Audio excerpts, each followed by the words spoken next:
Operations on an AVL tree. AVL में जो हमारे पास बेसिक्स ऑपरेशंस परफॉर्म करवाए जाएंगे वो सर्चिंग का हो सकता है, इंसर्शन का और डिलीशन के।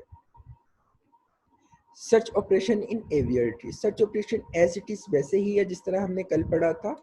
ऑपरेशन इन बीएसटी, जिस तरह हम बीएसटी में सर्चिंग का ऑपरेशन परफॉर्म करवा रहे होते हैं, सेम एज इट इज हमने वही ऑपरेशन जो है वो एवीएल ट्री में भी सर्चिंग का वैसे ही परफॉर्म करवाना है। इसके स्टेप्स आपके सामने लिखे गए हैं कि सबसे पहले हमने read the search element from the user, हमने कोई यूजर से वैल्यू ले लेनी है जो कि हमने सर्च करवानी है एवीएल ट्री में। Compare the search element with the value of root node in the tree, सबसे पहले हमने कंपेयर करवाना होगा उस वैल्यू को रूट नोड से। अगर हमारे पास वैल्यू जो है वो कंपेयर होने के बाद मैच फाउंड हो रहा है, थर्ड स्टेप में ये लिखा गया if both are match then display given node is found and terminate the function. अगर हमारे पास मैच फाउंड हो जाएगा रूट नोड पे तो हमारे पास जो है वो मैच फाउंड का जो है वो नोटिफिकेशन आ जाएगा और फंक्शन हमारा टर्मिनेट कर जाएगा। अगर हमारे पास मैच फाउंड नहीं होगा तो हमारे पास फर्दर दो कंडीशन बन सकती हैं। हमारे पास या तो जो वैल्यू हमने सर्च करवानी है वो रूट नोड से लेस होगी या वैल्यू जो है वो रूट नोड से ग्रेटर होगी। अगर लेस होगी तो हमने लेफ्ट साइड पे मूव कर जाना है, अगर हमारे पास वैल्यू जो हमने मैच करवानी है वो रूट नोड से ग्रेटर है तो हमने राइट साइड पे मूव कर जाना है। Step 4, if both are not match then check whether search element is smaller और larger than the root node. ठीक है। Step 5, if search element is smaller than हमने क्या करना है, continue the search process in left sub tree. ठीक है। तो हमने अगर हमारे पास वैल्यू जो है वो रूट नोड से लेस आ रही है तो हमने लेफ्ट सब ट्री की तरफ सर्च ऑपरेशन परफॉर्म करवाना है। अदरवाइज क्या होगा, if search element is larger than continue the same process in right सब ट्री। ठीक है। अगर हमारे पास वैल्यू ग्रेटर आ रही है तो हमने राइट सब ट्री में सर्चिंग का ऑपरेशन परफॉर्म करवाना है। Repeat the same process until we find the exact element और until the search operation is compared with the leaf node. जब हम लीफ नोड तक जो है वो प्रोसेस को कंप्लीट करवा लेंगे तो हम देखेंगे कि हमारे पास मैच फाउंड हुआ है या नहीं। तो अगर मैच फाउंड हो जाएगा तो हम उसको मैच फाउंड का नोटिफिकेशन दे देंगे, अदरवाइज हमने मैच नॉट फाउंड का नोटिफिकेशन जो है वो डिस्प्ले करवा देना। Step 8, if we reach to the node having the value equal to the search value then display element is found and terminate the function. If we reach the leaf node and if it is also not match with the search element then display element is not found and terminate the function. ये same वही operation है जिस तरह हमने कल करवाए थे BST में, तो सेम सर्चिंग का ऑपरेशन एज इट इज हमने एवीएल ट्री में भी परफॉर्म करवा लेना। सर्चिंग के लिए जो टाइम कॉम्प्लेक्सिटी बन रही होगी एवीएल ट्री में वो big of log of n होगी, जो कि हमारे पास बीएसटी में थी। बीएसटी में भी हमारे पास सर्च के लिए जो टाइम कॉम्प्लेक्सिटी बन रही थी वो big of log of n थी। इसी तरह एवीएल में भी जो टाइम कॉम्प्लेक्सिटी बन रही है वो big of log of n है। This in an AVL tree the search operation is performed with big of log of n time complexity. The search operation in the AVL tree is similar to the search operation in BST. Insertion जो है ना वो somehow different है।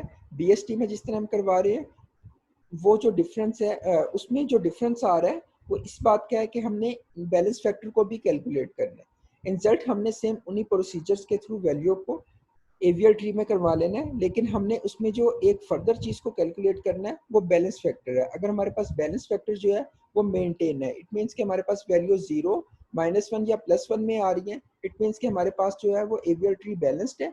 अगर हमारे पास AVL tree balanced है तो हमने उसमें कोई चेंज नहीं करना। अगर हमारे पास वैल्यूज जो बैलेंस फैक्टर की आ रही है वो 0, -1 और +1 के अलावा कोई अदर वैल्यू आ रही है, देन हमने जो है वो ट्री को बैलेंस्ड करने के लिए रोटेशंस परफॉर्म करवानी। रोटेशंस कौन सी परफॉर्म करवानी है, जैसा कि अभी हमने पढ़ी है 4 रोटेशंस है। एलएल रोटेशन है, आरआर है, एलआर है और आरएल रोटेशन है। इन 4 में से हमने जो सी अप्रोप्रिएट उसके ऊपर उस डाटा के लिए रोटेशन बन रही होगी हमने वो वाली रोटेशन परफॉर्म करवा देनी है और ट्री को हमने बैलेंस्ड कर लेना। In an AVL tree, the insertion operation is performed with big of log of n time complexity. ठीक है, इसकी भी time complexity big of log of n होगी। In AVL tree, a new node is always inserted as a leaf node. जिस तरह हम कल देख रहे थे कि BST में जो भी वैल्यू इंसर्ट हो रही थी वो लीफ नोड पे जाके इंसर्ट हो रही थी, क्योंकि लीफ नोड के बाद हम चेक करते हैं कि अगर हमारे पास एम्प्टी स्पेस है, लीफ नोड के बाद जो हमारे पास एम्प्टी स्पेस होगी उस प्लेस पे जाके नोड को हमने प्लेस करवाना होता है। लीफ नोड के बाद जो एम्प्टी स्पेस होती है उस जगह पे हम वैल्यू को इंसर्ट करवा रहे थे BST में। सेम एज इट इज हम AVL ट्री में भी लीफ नोड के बाद हम चेक करते हैं कि उसकी अप्रोप्रिएट कौन सी पोजीशन बन रही है और वहाँ पे एम्प्टी स्पेस ऑलरेडी जो है वो एग्जिस्ट कर रही है। अगर एम्प्टी स्पेस उस जगह पे होगी तो हमने वहाँ पे वैल्यू को प्लेस करवा देना है। The insertion operation is performed as follows. इसके स्टेप्स क्या होंगे? Insert the new element in the tree using BST insertion logic. Same उसी लॉजिक पे हमने वैल्यू को इंसर्ट करवाना है जो कि हमारे पास बीएसटी में हमने पढ़ा था। सेकंड स्टेप में हमारे पास चेंज आ रहा है। After insertion check the balance factor of every node.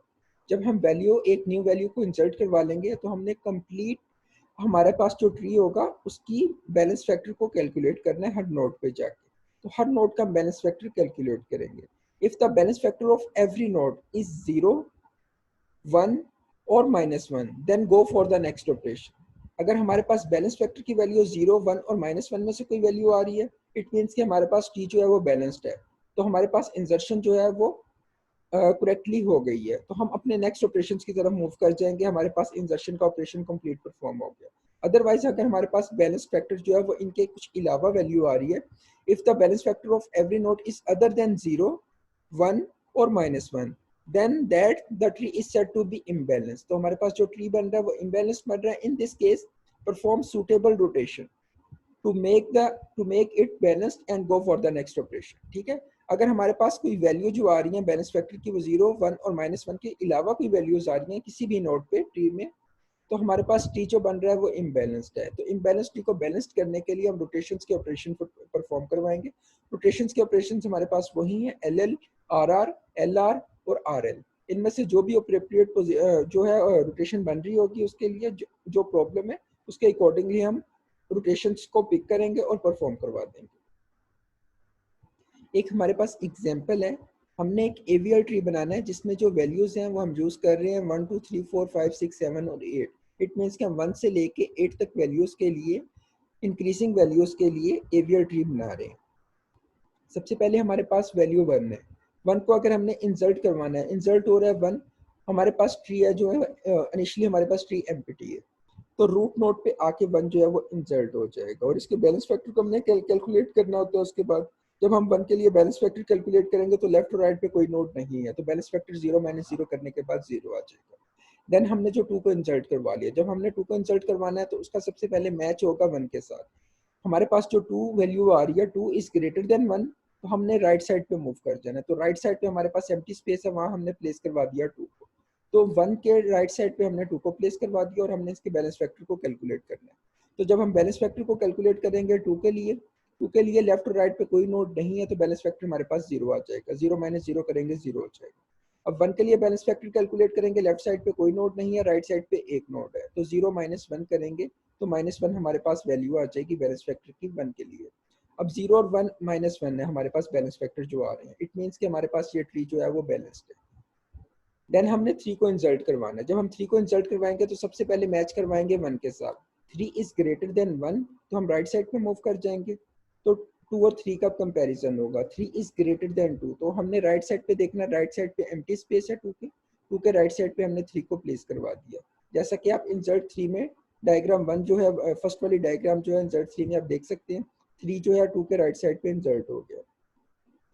उसके बाद हम 3 के लिए बैलेंस फैक्टर को कैलकुलेट कर रहे हैं। 3 के लिए जब हमने बैलेंस फैक्टर को कैलकुलेट किया तो 0 -0 करेंगे 0 आ जाएगा। 2 के लिए बैलेंस फैक्टर कैलकुलेट किया तो 0 -1 किया, हमारे पास बैलेंस फैक्टर -1 आ गया। देन हमने जो है वो 1 के लिए बैलेंस फैक्टर कैलकुलेट किया तो हमारे पास लेफ्ट साइड पे 1 के कोई नोड नहीं है और राइट साइड पे 2 नोड है, तो हमने 0 -2 किया तो बैलेंस फैक्टर हमारे पास 1 के लिए -2 आ गया। अब हमने ये देखना है कि बैलेंस फैक्टर की जो वैल्यूज आ रही हैं वो क्या है। अब बैलेंस फैक्टर की वैल्यू 3 के लिए 0 है, 2 के लिए -1 है और 1 के लिए -2 है। तो ये जो -2 वैल्यू है इसकी वजह से हमारे पास जो ट्री है वो इम्बैलेंस्ड बन रहा है। अब इसको बैलेंस करने के लिए हम इसके ऊपर कोई रोटेशन परफॉर्म करवाएंगे।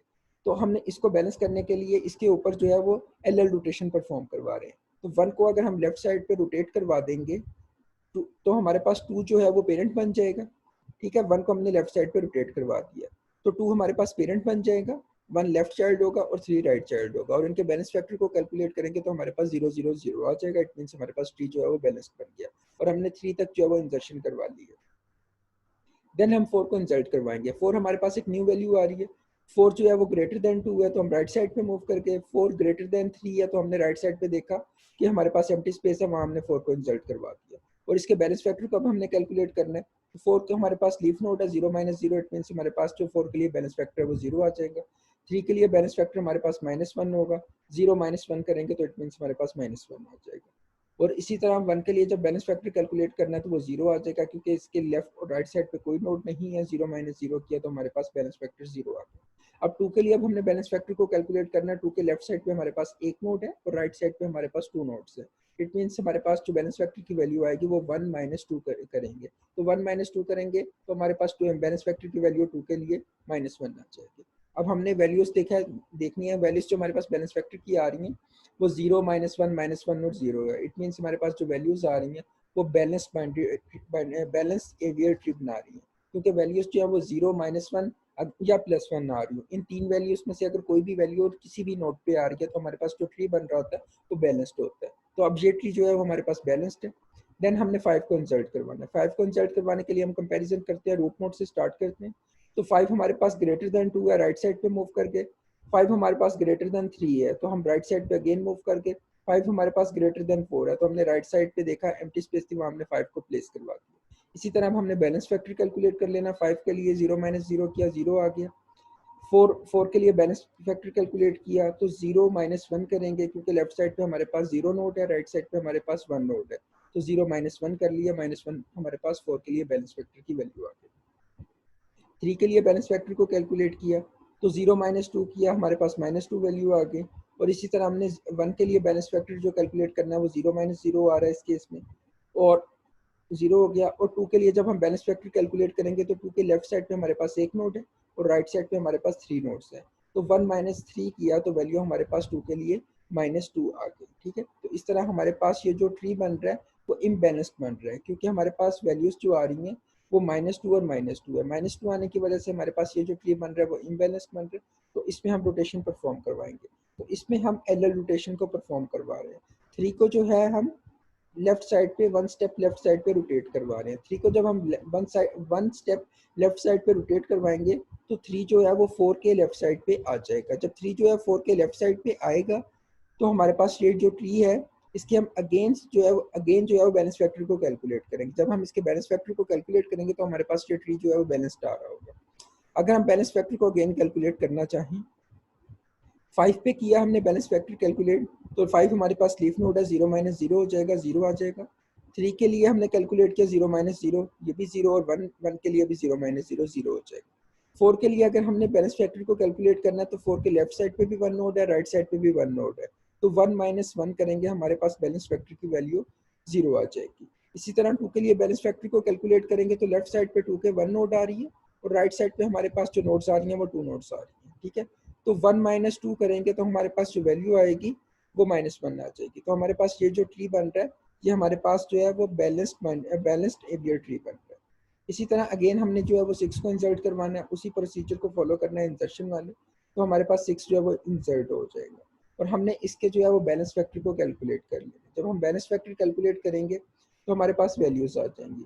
तो हमारे पास -2 की वजह से ये जो ट्री है वो इम्बैलेंस्ड बन रहा है। तो इम्बैलेंस्ड के लिए अब हम इसमें एल रोटेशन परफॉर्म करवा लेंगे। जब हम एल रोटेशन परफॉर्म करवाएंगे तो हमारे पास एक जो न्यू ट्री बनेगा वो बैलेंस्ड बन जाएगा। ठीक है, जैसा कि ये लास्ट डायग्राम में आप देख सकते हैं कि एल रोटेशन को परफॉर्म करवाने के बाद जो हमारे पास न्यू ट्री बन रहा है वो बैलेंस्ड बन रहा है। जब एल रोटेशन हमने इसमें परफॉर्म करवाया तो 2 और 1 जो है ये रोटेट होके हमारे पास जो है वो 4 के लेफ्ट साइड पे आ जाएगा। ठीक है, तो ये हमारे पास जो ट्री बन रहा है वो बैलेंस्ड बन जाएगा। और इसके भी हम सेम एज इट इज उसी तरह बैलेंस फैक्टर को कैलकुलेट कर लेंगे। इसी तरह अगेन हम जो है वो 7 को इंसर्ट करवा लेंगे, उसी एल्गोरिथम में वैल्यू को पुट करवाएंगे। तो 7 को इंसर्ट करवा लेंगे, बैलेंस फैक्टर कैलकुलेट करेंगे। अगर हमारे पास जो है वो बैलेंस फैक्टर की वैल्यू 0, 1 और -1 के अलावा कोई आ रही है तो हम इसमें रोटेशन का एलिमेंट परफॉर्म करवाएंगे, देखेंगे कौन सी रोटेशन इसमें हमें परफॉर्म करवानी है, वो रोटेशन इंप्लीमेंट करवा लेंगे और हम इसके अगेन जो है बैलेंस फैक्टर कैलकुलेट कर लेंगे। इसी तरह लास्ट में जब है हमारे पास एक न्यू वैल्यू 8 आ रही है, उसको हमने इंसर्ट करवाना है। तो 8 को इंसर्ट करवाने के लिए सबसे पहले जो है हम वो रूट से कंपैरिजन करना स्टार्ट करते हैं। अगर हमने 8 को इंसर्ट करवाना है तो 4 और 8 का कंपैरिजन होगा। 8 हमारे पास ग्रेटर देन 4 है तो हमने राइट साइड पे मूव कर जाना है। इसी तरह 8 हमारे पास ग्रेटर देन 6 है तो हमने उसके राइट साइड पे अगेन मूव कर जाना है। तो 8 हमारे पास ग्रेटर देन 7 है, तो हमने 7 के राइट साइड पे 8 को प्लेस करवा दिया, और अब हमने इन सब वैल्यूज़ के लिए जो है वो बैलेंस फैक्टर को कैलकुलेट कर लेना है। तो लीफ नोड के लिए जो बैलेंस फैक्टर की वैल्यू होती है वो 0 होती है, क्योंकि हमारे लीफ नोड पे लेफ्ट और राइट साइड पे कोई वैल्यू नहीं होती, कोई नोड भी एग्जिस्ट नहीं कर रही होती। तो 0 माइनस 0 करेंगे तो 1, 3, 5 और 8 ये हमारे पास लीफ नोड है, इनके बैलेंस फैक्टर की वैल्यू सबके लिए 0 आ जाएगी। अब 2 के लिए अगर हमने बैलेंस फैक्टर को कैलकुलेट करना है तो 2 के लेफ्ट साइड पे भी एक ही नोड है और राइट साइड पे भी हमारे पास एक ही नोड है। तो 2 के लिए 1 माइनस 1 कर लेंगे तो हमारे पास बैलेंस फैक्टर की वैल्यू 2 के लिए 0 आ जाएगी। अगर हमने 7 के लिए बैलेंस फैक्टर कैलकुलेट करना है तो 7 के लेफ्ट साइड पे कोई नोड नहीं है, राइट साइड पे एक ही नोड है। तो 0 माइनस 1 करेंगे तो हमारे पास वैल्यू -1 आ जाएगी 7 के लिए बैलेंस फैक्टर की। 6 के लिए अगर हमने बैलेंस फैक्टर कैलकुलेट करना है तो 6 के लेफ्ट साइड पे हमारे पास एक नोड है और राइट साइड पे हमारे पास दो नोड है। तो 0 माइनस 6 के लेफ्ट साइड पे हमारे पास सॉरी 1 नोड है और राइट साइड पे हमारे पास 2 नोड्स है। तो 1 माइनस 2 कर लेंगे, ठीक है। Height of left sub tree हमारे पास जो है वो 1 बन रही है, हाइट ऑफ राइट सब ट्री हमारे पास 2 बन रही है। तो 1 माइनस 2 करेंगे तो 6 के लिए बैलेंस फैक्टर की वैल्यू -1 आ जाएगी।